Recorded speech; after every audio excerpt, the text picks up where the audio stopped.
Most of the world remembers Stalingrad, Normandy, Midway, names that evoke images of epic struggles, icy winters, storming beaches, and massive naval engagements. Yet far away, in a remote corner of India's northeast, a different kind of struggle unfolded, one that remains almost entirely absent from popular memory. This was the Battle of Kohima, April 1944, a confrontation that has been called the Forgotten Stalingrad of the East. Kohima was a small, unremarkable hill station nestled in the Naga Hills, its misty ridges and dense jungles hiding a secret that would determine the fate of India's northeast. 1,500 defenders, a mix of British, Indian, and Gurkha troops, faced 15,000 Japanese attackers, an army 10 times their size. What made this battle extraordinary wasn't just the imbalance of forces, but the sheer intensity and closeness of the combat. Soldiers fought hand to hand, grenades were thrown across a tennis court, and rain-soaked trenches became tombs as disease and exhaustion claimed men almost as quickly as bullets. Yet, amid the mud, blood, and smoke, ordinary men became legends. Clerks, cooks, and engineers shamus transformed into warriors out of necessity. Commanders made split-second tactical decisions that would hold a ridge, a road, and perhaps even a nation from falling. And through it all, the ridge itself, steep, narrow, and shrouded in monsoon mist, seemed almost alive, dictating the pace and intensity of the struggle. By the end of this story, we will understand why Kohima mattered strategically, tactically, and humanly, how a small hill station became the fulcrum of a campaign, how human courage held back the tide of conquest, and why the battle, despite its significance, remains almost forgotten in the shadow of other theatres. Kohima was more than a battle. It was a crucible in which strategy, environment, and human will collided, and in its smoke and rain, men achieved the extraordinary. To understand Kohima, we must first step back and look at the broader context of the Burma Campaign. By 1944, Japan had conquered Singapore, Malaya, and Burma itself. Its army was seasoned in jungle warfare, accustomed to long marches through mud, rain, and disease, and adept at using terrain to outflank and isolate opponents. The Allies, meanwhile, faced immense logistical challenges, supplying troops across mountains and dense forests, battling monsoons and poor roads, and relying on thinly stretched forces made every engagement a complex operation. Japan's audacious plan, known as Operation Yugo, sought not simply to defend occupied territories, but to invade British India. The objective was political as much as military. By striking India, Japan hoped to cut Allied supply lines, encourage rebellion against British rule, and force the Allies to divert resources from the European and Pacific theatres. It was a gamble of epic proportions. The stakes were enormous. Control of northeast India would open the door to Assam, Calcutta, and the industrial heart of the subcontinent. Yishudu towns were pivotal to this plan. Imphal, a fortress city commanding access to Burma, and Kohima, perched on a ridge in the Naga Hills overlooking the only viable road linking Imphal to Dimapur. This single artery was the lifeline for supplies, reinforcements, and communication. Whoever held Kohima controlled the road. Whoever lost it risked allowing a Japanese advance into India's interior. Japanese forces were confident. Their 31st Division, under Lieutenant General Kotoku Sato, was experienced and well-equipped. The defenders at Kohima, in contrast, were small in number, undersupplied, and largely untested in prolonged jungle siege warfare. The tension between ambition and reality would define the battle, a clash between an overextended offensive and a stubborn, determined defense that knew every ridge, every path, and every tactical advantage the land could offer. Kohima's geography played a defining role in the battle. The ridge was steep and narrow, rising sharply from the surrounding valleys. Thick bamboo forests, ravines, and terraced hills created natural choke points and ambush opportunities. While these features favoured defenders, they also complicated movement and supply. Monsoon rains turned trails into rivers of mud, slowed artillery, and made resupply almost impossible. Every footstep uphill required tremendous effort. Every defensive position had to be carefully constructed to survive the constant shelling and infantry assaults. The ridge was barely a mile wide, yet its capture would determine access to the Imphal-Dimapur road. From the Japanese perspective, every day they failed to seize it delayed their offensive, stretched their supply lines and exposed them to counterattacks. For the defenders, holding this single ridge was both a tactical and symbolic imperative. Weather was a silent but deadly participant. Torrential rains caused landslides and destroyed footpaths. Night brought frost at higher elevations, soaking men in damp uniforms and sapping morale. Visibility was limited, making reconnaissance hazardous. Artillery fire often overshot targets, and the dense jungle muffled movement, creating constant uncertainty about enemy positions. The terrain dictated the pace of combat, forcing both sides into close quarters, incremental engagements. Ambushes and small unit actions became decisive. Men had to fight for every inch of ground, often under conditions where a single misstep could be fatal. The ridge was no longer just land. It was a battlefield, a trap, and a test of endurance all at once. The garrison at Kohima consisted of roughly 1,500 men, a mix of British, Indian, and Gurkha units. On paper, they were outmatched nearly 10 to 1. Many were not frontline soldiers, but engineers, clerks, cooks, and support personnel suddenly forced into frontline roles. They had limited experience in extended jungle warfare, limited ammunition, and few fortifications, yet the order was clear: hold the ridge at all costs. Colonel Hugh Richards, the commanding officer of the 4th Battalion, Queen's Own Royal West Kent Regiment, faced a monumental challenge. He had to defend a ridge that stretched nearly a mile, with steep inclines on either side, in a monsoon-soaked jungle that made movement and visibility treacherous. Supply lines were tenuous at best, reliant on a single precarious road from Dimapur, which itself was under threat. Despite these challenges, Richards organized his men into a series of defensive sectors. Trenches, foxholes, and improvised barricades were dug into the mud, often under enemy fire. Local levies and Assam regiment soldiers were positioned to patrol the jungle edges, providing early warning of Japanese infiltration. The defenders quickly learned that jungle combat was a game of inches. Every ridge, every clump of bamboo, every ravine could become a killing ground or a refuge. Morale became both a weapon and a shield. Soldiers shared food when rations ran low, carried the wounded through rain and mud, and rotated positions to prevent collapse from exhaustion. Letters and diaries from the time reflect a strange mix of fear, determination, and camaraderie.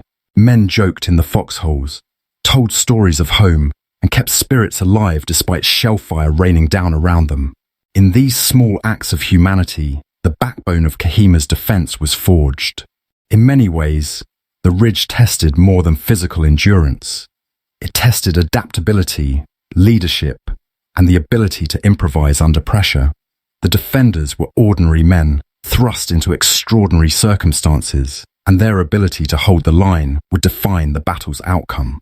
On April 4th, 1944, the Japanese 31st Division, under Lieutenant General Kotoku Sato, approached Kohima. They moved with remarkable stealth, advancing mostly at night through dense bamboo forests and muddy slopes. The Japanese were experienced jungle fighters, well-equipped, disciplined, and accustomed to extreme conditions, which allowed them to close in without being detected for hours at a time. Their objective was clear: encircle the ridge, cut the Imphal-Dimapur road, and neutralize the garrison before reinforcements could arrive. The defenders, aware of the Japanese approach, prepared for an onslaught, but were unprepared for the intensity and close quarters of the fighting. When the attack began, it was sudden and overwhelming. Mortars rained down on trenches, rifles cracked in the misty air, and artillery shells tore through the forest. Within hours, Kohima was surrounded. Movement was dangerous. Every step could be met with sniper fire or concealed machine guns. Soldiers described a surreal world of smoke, mud, and sudden violence, where visibility was limited and the enemy seemed omnipresent. Accounts from survivors convey the psychological toll. One soldier wrote, "The rain fell like knives, the mud swallowed us, and still they came. The Japanese assaults were relentless, probing every defensive position. Every foxhole, every trench became a site of repeated attacks. The defenders, exhausted and wet to the bone, relied on courage, ingenuity, and sheer willpower to hold their lines. By nightfall, the ridge had transformed into a living battlefield. Trenches overflowed with water, wounded men lay side by side with the dead, and the constant shelling blurred the distinction between combat and survival. This was the beginning of a siege that would test endurance, morale, and tactical skill in ways few soldiers ever experience. The siege of Kohima was defined as much by daily hardship as by combat. Rations dwindled quickly, and soldiers often ate what they could forage or shared their last biscuits with comrades. Water was scarce, often contaminated, causing disease to spread rapidly. Malaria, dysentery, and trench fever claimed many lives and rendered soldiers unable to fight. Frostbitten fingers and wet clothing sapped strength. Constant rain turned trenches into quagmires. Despite these conditions, small acts of courage and humanity flourished. Medics crawled across mud-soaked battlefields to tend the wounded. Soldiers carried their comrades under fire, rotating positions to allow each other rest. One soldier described holding his rifle through an entire night, shivering, while a neighbor leaned against him to survive the cold. Another recounted sharing his only warm meal with a Gurkha who had not eaten for a day. The psychological pressure was immense. Men had to remain vigilant against night assaults, sudden artillery barrages, and infiltration attempts. Sleep was sporadic and shallow. Fear was a constant companion, yet the defenders adapted. They learned to read the sounds of approaching Japanese troops through the rain, to anticipate ambushes, and to use terrain to their advantage. Morale was maintained through camaraderie and shared purpose. Soldiers told stories of home, sang quietly to keep spirits alive, and celebrated small victories, reclaiming a trench, repelling an attack, or surviving a day without casualties. These small moments, often overlooked in official histories, formed the fabric of Kohima's resistance. Courage was measured not only in acts of heroism, but in endurance, solidarity, and the will to hold the ridge no matter the odds. Perhaps the most iconic location of the battle was the Deputy Commissioner's bungalow and its tennis court. By mid-April, this small area had become a microcosm of the entire siege, a front line where men fought hand-to-hand, grenade to grenade, across yards barely long enough to run. The defenders transformed hedges, walls, and even tennis nets into barricades. Every meter of ground was contested. Soldiers described climbing over shattered walls to engage the enemy, throwing grenades across hedges, and crawling through mud to rescue the wounded. Snipers lurked in the trees. Machine guns cut across the court. Every movement was perilous. This was not theater-scale combat. This was intimate, personal warfare. Every soldier confronted the enemy face to face. The enemy a constant presence in the mud and foliage. The court became a symbol of the battle itself, small, desperate, and decisive. Acts of extraordinary courage emerged from this microcosm. A single Gurkha unit held a trench under repeated attacks, repelling waves of Japanese soldiers despite dwindling ammunition. Medics risked their lives to drag the wounded to safety. One soldier later recalled using his last grenade to prevent an enemy squad from overrunning the trench, knowing it would likely be his last act. These moments illustrate the essence of Kohima. Ordinary men performing extraordinary feats in conditions that tested every limit of human endurance. Close-quarters combat on the tennis court exemplified the battle's intensity, where strategy, courage, and improvisation converged. From a strategic perspective, the Battle of Kohima is a masterclass in defensive ingenuity. The defenders were vastly outnumbered, but terrain, preparation, and morale became force multipliers. The ridge, steep and narrow, forced the Japanese to attack in small, concentrated units, reducing the effectiveness of their numerical superiority. Every foot of ground mattered, and the defenders exploited this relentlessly. Colonel Richards and his officers implemented reverse slope tactics, positioning men just below the crest of the ridge. From these concealed positions, defenders could fire on approaching Japanese troops while remaining shielded from direct observation and artillery fire. Ambushes were set along jungle paths, and machine gun nests were rotated to cover critical approaches. The constant reshuffling of units prevented exhaustion and allowed men to maintain vigilance despite monsoon rains and sleepless nights. Supply management became a tactical necessity. Ammunition and food were scarce, and every decision had strategic weight. When mortars fell short, men scavenged shells from destroyed positions. When rations ran low, small patrols risked Japanese fire to bring back food from Dimapur. This meticulous attention to logistics under fire exemplified how small details could determine the outcome of an entire battle. Intelligence, both formal and informal, played a critical role. Local Naga guides provided vital information about hidden paths and enemy movements. Patrols risked death to report Japanese positions, ensuring that defensive fire could be concentrated effectively. These micro-strategies allowed a few hundred men to hold a mile-long ridge against a division of seasoned Japanese troops. Kohima illustrates a timeless military principle. Terrain, preparation, and morale can offset numerical disadvantage. The defender's ability to anticipate attacks, rotate forces, and exploit the landscape turned the ridge into an almost impregnable fortress, despite their vulnerability on paper. Every defensive tactic, from foxholes to ambushes, was a lifeline, a thread in the web that would ultimately hold the Japanese at bay. By late April, the first reinforcements began arriving from Imphal and Dimapur. These troops, often exhausted from long jungle marches, brought fresh ammunition, food, and morale. Their arrival allowed the defenders to organize counterattacks, reclaim lost positions, and solidify the defensive line. For the Japanese, already suffering from overextended supply lines, tropical disease, and fatigue, this shift marked the beginning of a slow but irreversible change in momentum. The relief columns faced their own trials. They navigated narrow jungle paths, slippery ridges, and enemy patrols while carrying heavy loads and wounded comrades. Artillery fire from Japanese positions rained down sporadically, forcing soldiers to advance with extreme caution.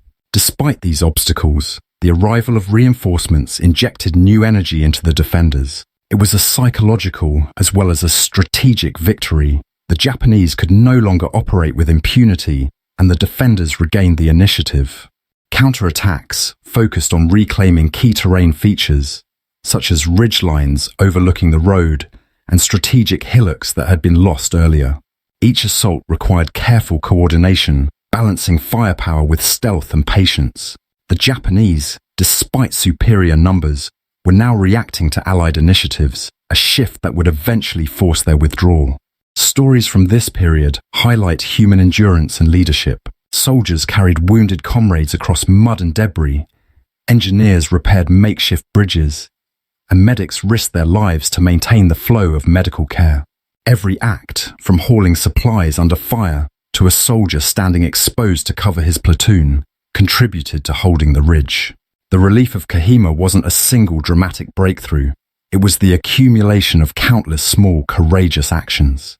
Even after reinforcements arrived, the battle was far from over. Clearing operations demanded systematic, methodical engagement with remaining Japanese positions. The ridge, crisscrossed with foxholes, trenches, and fortified bunkers, became a deadly labyrinth. Every hillock, ravine, and abandoned position required careful assault and consolidation. House-to-house fighting erupted in the deputy commissioner's bungalow area. Soldiers crawled through mud, dodged sniper fire, and cleared rooms with grenades and bayonets. Each cleared trench needed immediate reinforcement, and patrols extended into the jungle to prevent infiltration. The Japanese, disciplined and determined, often refused to surrender. Some pockets held out for days, driven by desperation, loyalty, and a sense of honor, forcing repeated attacks by exhausted Allied troops. The psychological and physical toll was immense. Men fought through hunger, fatigue, and disease. Mud clung to uniforms, waterlogged feet developed infections, and the constant stress wore down even the most experienced soldiers. Yet these conditions also forged extraordinary resilience. Leadership was tested at every level. Small unit commanders improvised tactics, adapted to Japanese maneuvers, and maintained cohesion under fire. Clearing operations illustrated the relentless nature of jungle warfare. Victory was measured in inches, each gain costly, each trench recaptured a small triumph against an unyielding enemy. Kohima became more than a defensive stand. It was a series of mini-campaigns within the ridge itself. The cumulative effect of these efforts eventually eroded Japanese morale and forced their withdrawal. The Battle of Kohima is remembered not only for strategy, but for individual acts of courage. Soldiers, often unnamed, performed extraordinary feats under unimaginable conditions. A Gurkha platoon, for example, held a trench for 3 continuous days under repeated attacks, exhausting ammunition and food, but never yielding an inch. Their discipline and determination became a critical anchor for the defenders. Medics exemplified the human dimension of the battle. Crawling across mud-slick trenches, often under machine gun fire, they rescued wounded soldiers, providing medical care with limited resources. One account describes a private dragging a comrade through the mud while bullets whistled overhead, refusing to leave him behind. Another soldier risked his life to deliver ammunition to a pinned-down unit, demonstrating how small actions could have enormous tactical consequences. These personal stories reflect the psychological pressures of Kohima. Sleep-deprived men, drenched by monsoon rains, confronted death daily. Fear and fatigue were constants, but bravery was defined not by heroic gestures alone, but by endurance, loyalty, and adaptability. Even mundane acts, sharing food, keeping morale through quiet conversation, or maintaining weapon readiness, contributed to the collective effort. Kohima reminds us that history is shaped as much by the small human-scale acts of courage as by grand strategy. It is in these intimate stories that the essence of the battle is captured. Ordinary men performing extraordinary feats, sustaining hope in mud, rain, and relentless enemy fire. The cost of Kohima was staggering. Thousands were killed, wounded, or incapacitated by disease. Japanese losses were catastrophic, effectively halting their offensive into India and forcing a strategic withdrawal. Allied casualties, though lower, were still severe, a reflection of both enemy strength and environmental hazards. Strategically, Kohima represented a turning point in the Burma Campaign. By holding the ridge, the Allies preserved critical supply lines, stabilized the front, and demonstrated that Japanese advances could be halted even in remote and challenging terrain. The battle also had psychological importance. The failure of the Japanese offensive shattered their aura of invincibility in Southeast Asia, while the defenders gained confidence that well-led, determined troops could overcome overwhelming odds. Despite its significance, Kohima is often forgotten outside military history circles. Its remote location, overshadowed by events in Europe and the Pacific, and post-war political narratives contributed to its obscurity. Yet for those who fought and survived, and for the local communities who witnessed it, Kohima remains a defining moment. The battle also serves as a reminder that victory is not always measured in territory alone. At Kohima, the combination of strategy, courage, and endurance ensured that a small, determined force could shape the outcome of a larger campaign, influencing the trajectory of a theatre of war that would ultimately affect the outcome of World War II in Asia. Despite its strategic significance, the Battle of Kohima is rarely mentioned in mainstream accounts of World War II. Geography played a major role. The battle occurred in remote northeast India, far from the European theatres or Pacific islands that dominated headlines and post-war narratives. Media coverage was minimal at the time, and colonial-era priorities often placed events in Europe above the struggles of soldiers in Asia. Yet for those who were there, Kohima's importance was unmistakable. The ridge became a symbol of endurance, courage, and ingenuity. It demonstrated that disciplined, motivated, and adaptive troops could hold the line against overwhelming odds. Japanese forces were stopped in their tracks, unable to advance into India, and the Allies gained a foothold that would prove crucial in the subsequent Burma Campaign. The battle also left a profound cultural and human legacy. The Kohima War Cemetery and memorials honor the fallen and local communities, including the Nagas, preserve oral histories of the siege. Their testimony highlights the human dimension of the conflict, the bonds forged between soldiers and villagers, the shared hardships, and the acts of compassion amid chaos. These stories are often absent from official histories, but they reveal the broader impact of the battle on society and memory. The obscurity of Kohima also reflects a larger truth about war.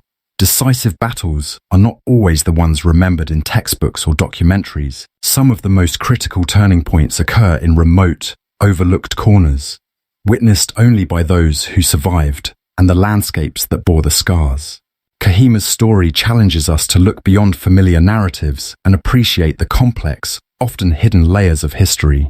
In essence, Kohima is a reminder that courage, resilience, and strategic acumen can shape the course of events even in obscurity. Its legacy endures in the lessons it offers about leadership, human endurance, and the interplay between terrain, strategy, and morale. As we leave Kohima, we are left with a profound lesson about the nature of war and human endurance. History often remembers the large, well-publicized battles, Stalingrad, Normandy, Midway. Yet Kohima reminds us that even a small ridge, defended by a few hundred determined soldiers, can shape the fate of an entire campaign. The courage, ingenuity, and perseverance displayed by those men stand as a testament to the power of human will. The defenders of Kohima were ordinary men thrust into extraordinary circumstances. Clerks, cooks, engineers, and junior officers became warriors, improvising tactics, rotating positions, and maintaining vigilance under relentless rain, mud, disease, and enemy fire. Japanese forces, highly experienced and numerically superior, were repeatedly repelled by these acts of ingenuity and bravery. Each trench held, each ridge reclaimed, each wounded comrade rescued, contributed to a larger victory that changed the course of the Burma Campaign. Kohima also illustrates the deeply human dimension of warfare. Beyond strategy and numbers, it is the human stories. The quiet courage of a soldier dragging a comrade to safety, the camaraderie forged in mud-soaked foxholes, the resilience of men fighting through illness and hunger that define the battle. These intimate experiences are as important to remember as any tactical map or military dispatch. Today, Kohima stands as a symbol of determination, endurance, and sacrifice. The ridge, the trenches, and the cemeteries remain, reminding us of the extraordinary courage displayed in one of World War II's most overlooked theatres. While the battle may be largely forgotten in mainstream history, its lessons endure. That strategy alone is insufficient without morale, that terrain can amplify human effort, and that ordinary individuals, when united by purpose, can accomplish the extraordinary. As we reflect on the Battle of Kohima, we honor not only the soldiers who fought there, but also the principles they embodied: courage, sacrifice, ingenuity, and resilience. Their story, once hidden in the misty jungles of northeast India, deserves to be remembered, studied, and told for generations to come.